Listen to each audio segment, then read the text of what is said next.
Hey, hi everyone. My name is Sumit and I welcome you all to this beautiful platform of Exam Ministry.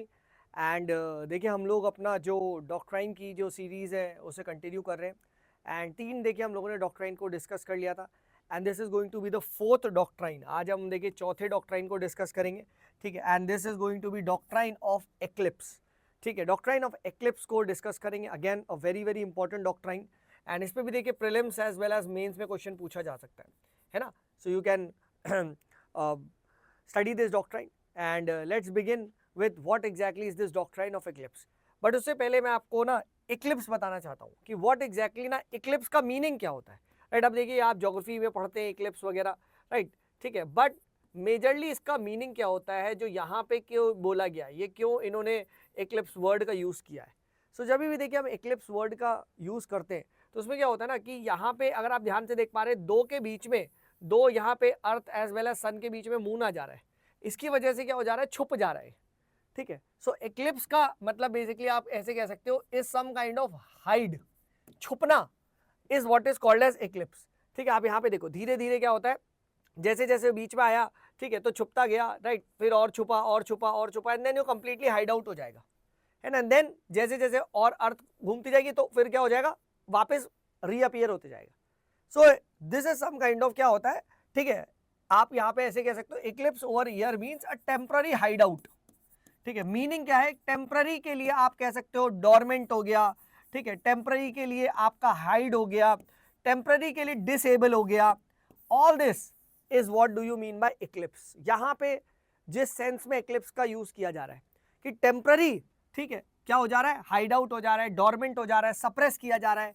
ठीक है, but वो temporary है ना. This is not permanent. Remember why this is not permanent, क्योंकि दोस्त अर्थ तो यहाँ पे, ठीक है, चक्कर तो लगाएगा ना ऐसे. ठीक है, ये इसके चक्कर लगा रहा है तो जब ये यहाँ आ जाएगा वापस दिखने लग जाएगा, है ना. तो आपको ये चीज समझना है, ये सिर्फ एक पर्टिकुलर इंस्टेंस पे ये छुपा है जब ये तीनों ऐसे लाइन में आ गए हैं. Fine, so please understand this fact. ठीक है, कि इक्लिप्स यहाँ पे किस कंटेक्स्ट में बोला जा रहा है. It simply means a kind of a hide out and that too is temporary छुपना है. अब इसको हम लगाते इन कॉन्टेक्स्ट ऑफ पॉलिटी कि पॉलिटी में क्या होता है. राइट, पॉलिटी में ये इक्लिप्स कहाँ से आ गया, क्या है, कैसे है. ठीक है, तो देखिए यहाँ पे जो डॉक्ट्राइन ऑफ इक्लिप्स है पॉलिटी में भी ऐसी लगता है कि कुछ पर्टिकुलर, ठीक है, ऐसे यू कैन से, ठीक है, लॉज होते हैं जो कॉन्स्टिट्यूशन से पहले बनाए गए थे, है ना. जो कॉन्स्टिट्यूशन 1950 से जब स्टार्ट हुआ था, ठीक है, इंप्लीमेंट होना, उससे पहले के लॉज बनाए हुए थे. एंड वो लॉज क्या होते हैं, कुछ ऐसे लॉज है, ठीक है, and I should be calling them pre constitutional laws. ठीक है, वो लॉज अगर फंडामेंटल राइट्स को कॉन्फ्लिक्ट कर रहे हैं तो क्या ये लॉज बेकार हैं, स्ट्राइक डाउन हो गए. ठीक है ना. The answer to this is no.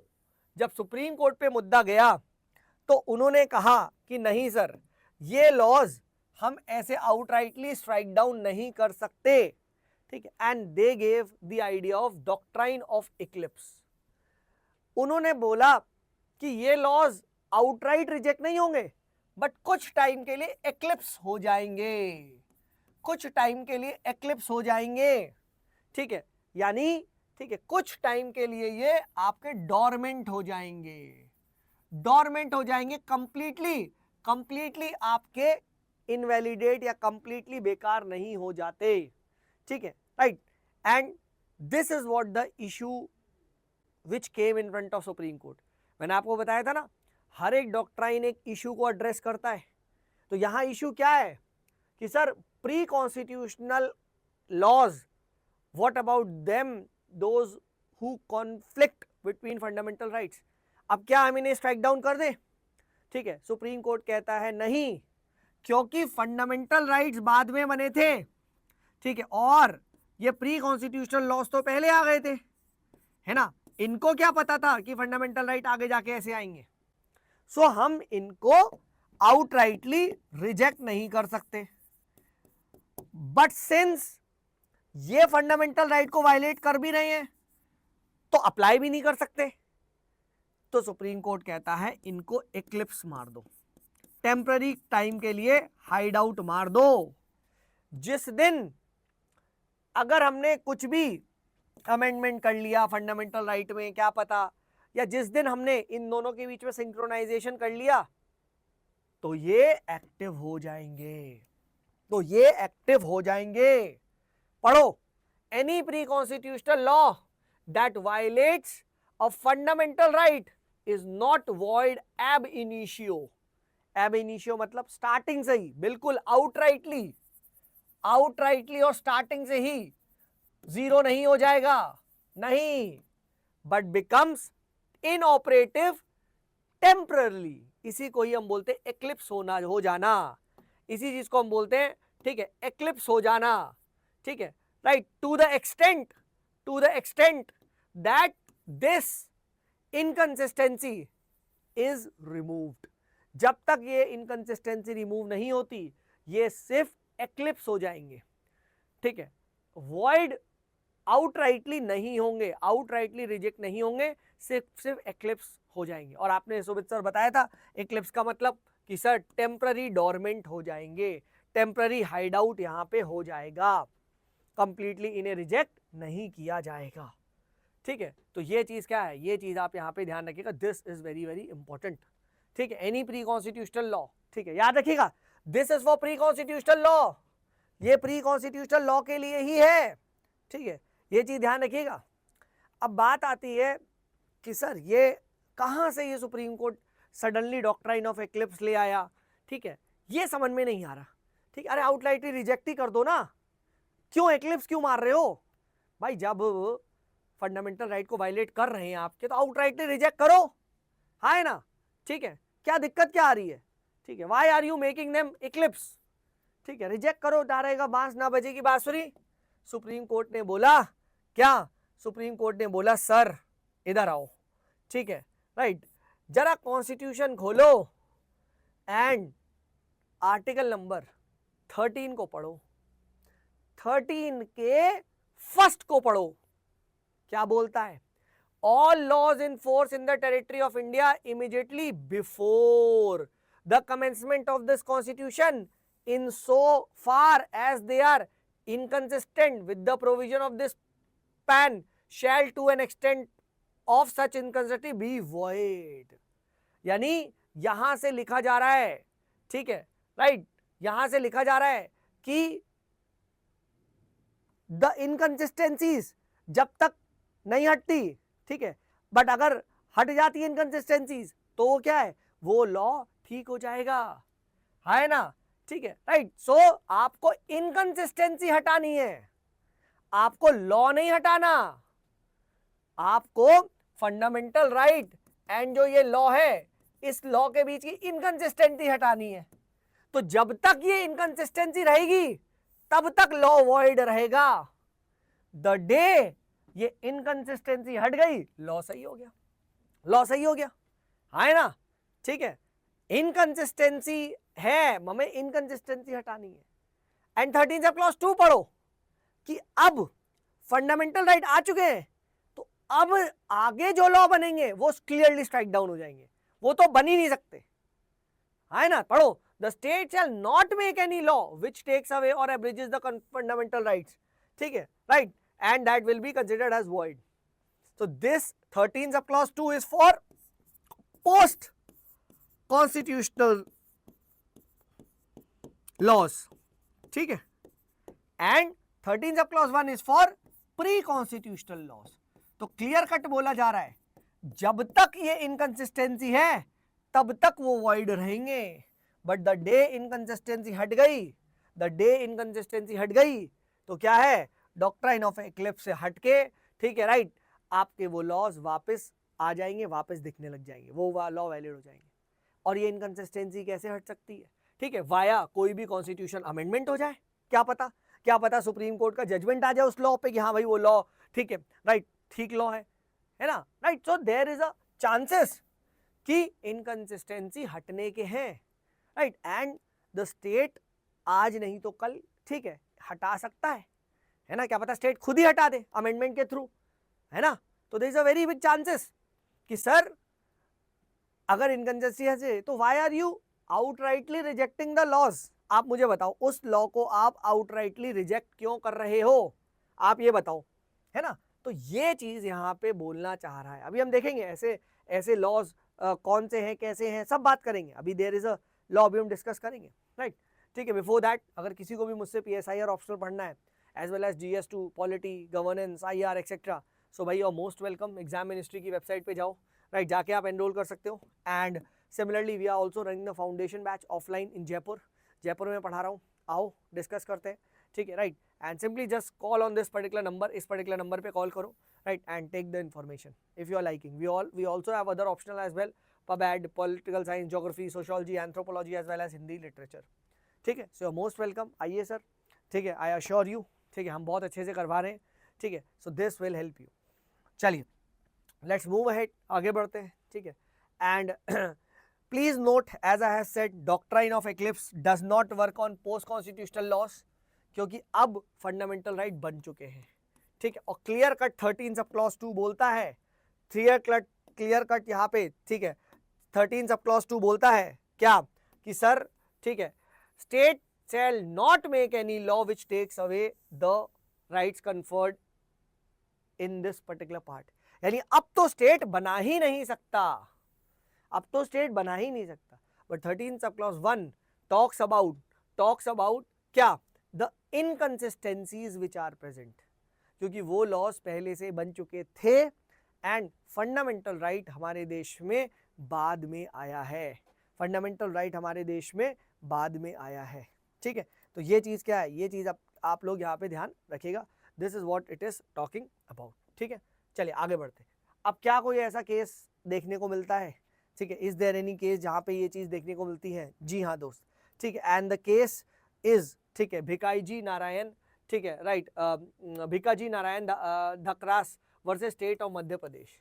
और अगर आपको ये नहीं लिखना, ठीक है, तो CP एंड बिरार मोटर व्हीकल्स अमेंडमेंट एक्ट 1947, ये वाला केस भी आप मेंशन कर सकते हो, ठीक है। एग्जामिनर को समझ में आ जाएगा कि आप कह रहे हो CP एंड बिरार मोटर व्हीकल्स एक्ट, बस, ठीक है। अब ऑब्वियस ही बात है, ये एक प्री कॉन्स्टिट्यूशनल लॉ था। आप देखो 1947 में एक्ट बनाया गया था, जबकि कॉन्स्टिट्यूशन हमारा 1950 से स्टार्ट होता है ना।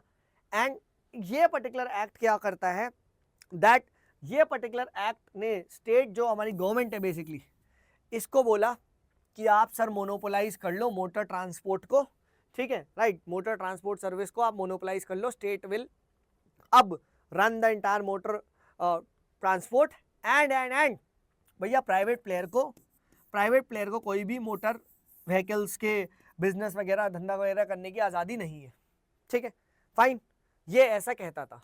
खैर अब बन गया कॉन्स्टिट्यूशन में आ गया फंडामेंटल राइट, ठीक है।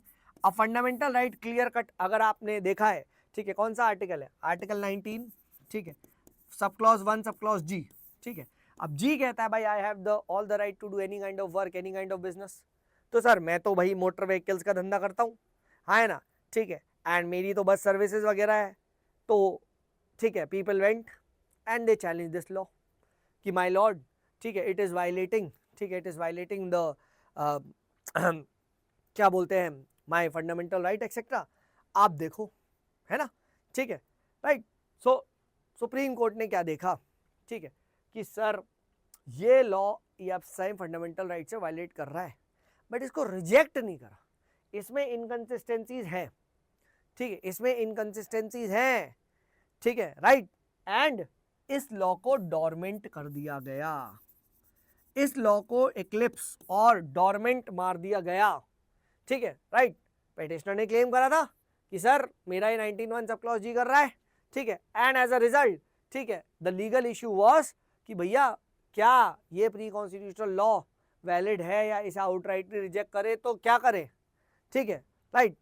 So the supreme court said कि नहीं, इसे हम आउटराइटली रिजेक्ट नहीं कर सकते, ठीक है, बट क्या हो जाएगा, बट यहाँ पे हम इसे we will be eclipsing it, we will be making it dormant. तो यहां सुप्रीम कोर्ट ने डॉक्ट्राइन ऑफ एक्लिप्स को इंट्रोड्यूस किया। डॉक्ट्राइन ऑफ एक्लिप्स इस पर्टिकुलर, ठीक है, केस से आपका आता है, ठीक है। एंड यहां पे ये चीज बोली गई कि ये जो एक्ट है ये void ab initio नहीं है, ठीक है, it is not void ab initio, that is completely from beginning, ये बेकार नहीं है, ठीक है, क्यों, क्योंकि इसके अंदर अभी इनकंसिस्टेंसीज है, ये केवल इनऑपरेटिव है, ये इनऑपरेटिव करार देते हैं, बट हम इसे रिजेक्ट नहीं करते, ये सिर्फ ना काम, ठीक है, इट्स लाइक अ रिमोट जिसकी बैटरी नहीं है, आप सोचो ये रिमोट है, ठीक है, अब इसमें बैटरी खराब हो गई तो रिमोट फेंक दे, नहीं, ठीक है, रिमोट का पर्पस है, जिस दिन बैटरी लग गई उस दिन ये एसी का रिमोट काम करेगा ना, है ना, तो रिमोट कैसे फेंक देंगे, तो सेम वे क्या है कि हम डॉक्ट्राइन ऑफ एक्लिप्स दे रहे हैं, ठीक है, द कोर्ट हेल्ड दैट, ठीक है, the law was not void ab initio but only it was inoperative, है ना, एंड जब तक कि ये आपका इनकंसिस्टेंसी हट नहीं जाती तब तक आप रहेगा।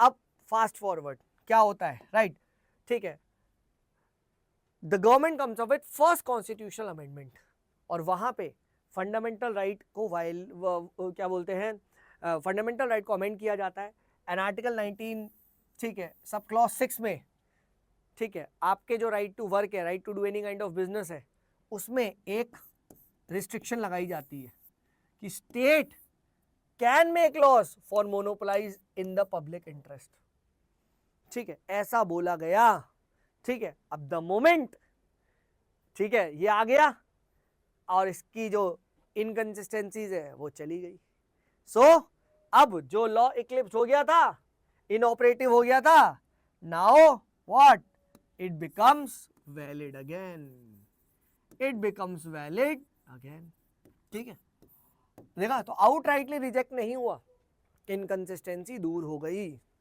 The eclipse law was revived and became valid again, तो ये चीज यहाँ पे ध्यान रखना, first constitution amendment, it removed the inconsistency, ठीक है, it removed the inconsistency and therefore, ठीक है, जो आपका इक्लिप्स लॉ है, ठीक है, right, it was revived and became valid again, so ये चीज क्या है आप ध्यान रखिएगा, ठीक है, this is very very important, ठीक है, फाइन, ठीक है, और जिसको भी देखिए इसकी पीडीएफ चाहिए तो हमारे एग्जाम मिनिस्ट्री इंग्लिश जो हमारा चैनल है, ठीक है, इसका टेलीग्राम चैनल को सब्सक्राइब कर लीजिए, यहाँ पे आपको इसकी ना, ठीक है, पीडीएफ मिल जाएगी, you will be getting the PDF of this particular thing, and एक हमारा ना ईयर लॉन्ग मेंटरशिप प्रोग्राम है, this is for people who are doing the self study, and self study देखिए अगर आप कर रहे हैं and you want guidance plus proper एक स्ट्रक्चर्ड वे में, so this is the program you should look for. क्या होता है मैं एक ब्रीफ बता देता हूँ, हम 10 दिन का आपको, ठीक है, एवरी 10 डेज में एक आपको सिलेबस देते हैं, ठीक है, उस सिलेबस पे 10 दिन बाद आपका प्री का भी टेस्ट होता है प्लस मेंस का भी टेस्ट होता है, सेम सिलेबस में, ठीक है, एंड ठीक है, यहाँ पे देन इसका डिस्कशन होता है, इसके मॉडल आंसर वगैरह सब कुछ मिलते हैं, राइट, प्रॉपर मेंटरशिप कॉल्स होती है, राइट, मैं भी इसमें I am also very much active in this particular course, I am taking a lots of discussions as well, ठीक है, लाइव डिस्कशंस होते हैं, इवैल्यूएटेड आंसर शीट्स मिलती है, एंड कॉम्प्रिहेंसिव आपको इन डेप्थ फीडबैक मिलता है, ऐसा फीडबैक नहीं मिलेगा हाँ हाँ good good can do better, नहीं नहीं नहीं नहीं, आपको डिटेल फीडबैक मिलेगा कि व्हाट्स गोइंग रॉन्ग, ठीक है, व्हाट्स गोइंग रॉन्ग, ठीक है, आपको एग्जैक्टली पता चलेगा मेंस के लिए है, एज वेल एज प्रीलिम्स के लिए भी आपको सेम 10 दिन में, ठीक है, द आइडिया इज कि होलिस्टिकली, ठीक है, आपका यहाँ पे प्रीलिम्स का भी यहाँ पे सिलेबस कवर कराया जाए, ठीक है, तो प्लीज़ गो, इसके अंदर आप देखेंगे 55 प्लस प्रीलिम्स के टेस्ट है as well as 35 plus mains के टेस्ट है, right, and it's very cheap and very affordable, please आप इसको जाकर डेफिनेटली देखिएगा, ठीक है, फाइन, एंड कोई भी कैसा भी डाउट है आपका, कैसा भी डाउट है तो simply call on this particular number, ठीक है, चलिए, I hope this was helpful, ठीक है, right, we study doctrine of eclipse, और अब हमारे ये क्या है, ये 4, इसी के साथ हमारे ये 4th डॉक्ट्राइन को हमने कवर कर लिया है, बाकी प्लीज़ अगर आप इसको कॉम्प्रिहेंसिव वे में फॉलो करेंगे बहुत हेल्प होगी, ठीक है, सिंपली आपको यूट्यूब चैनल की जो प्लेलिस्ट है, ठीक है, राइट, प्लेलिस्ट में देख लो, नहीं तो अभी तो वॉल पे भी दिख जाएगा, ठीक है, 4 वीडियो है ये, this will be the 4th video, ठीक है, right, this will be the 4th video, इसके बाद मैं 5th वीडियो लेके आऊँगा, सो ऐसे करते हैं हम 8 से 10 डॉक्ट्राइन जितने भी है, ठीक है, राइट, सारा का सारा हम डिस्कस कर लेंगे, राइट, डोंट वरी, ठीक है, राइट, और जो यूपीएससी में पूछा गया है, ठीक है, राइट, फ्रॉम आपका, ठीक है, doctrine of harmonious construction, doctrine of essentiality, ठीक है, अभी डॉक्ट्राइन ऑफ एक्लिप्स हो गया, डॉक्ट्राइन ऑफ पब्लिक ट्रस्ट हो गया, डॉक्ट्राइन ऑफ हार्मोनियस कंस्ट्रक्शन हो गया, सारे के सारे डॉक्ट्राइंस हमने डिस्कस करने हैं एज वेल एज करेंगे, और ये सब आप मेंस में भी यूज़ कर सकते हो, ये I feel is more important in prelims, देखिए इसमें मेंस का एनालिसिस नहीं बनता था, इसीलिए मैंने इसमें मीन्स का एनालिसिस नहीं करवाया, क्योंकि इसमें मीन्स का एनालिसिस कुछ है ही नहीं। बट ये आपका प्रीलिम पे आता है, और प्रीलिम पे याद रखना, ठीक है, 2 ही फैक्ट सबसे इंपॉर्टेंट है कि आपका ये प्री कॉन्स्टिट्यूशनल लॉज पे आता है, एंड दूसरा आगे इक्लिप्स से वापस, ठीक है, डोरमेंट से लॉ एक्टिव हो सकता है, प्रोवाइडेड अगर आपने इनकंसिस्टेंसीज को दूर कर दिया। ठीक है, चलिए, I hope this was helpful. If it was, please do like, share and subscribe to the channel. चलिए, this is me Sumit signing off, bye bye.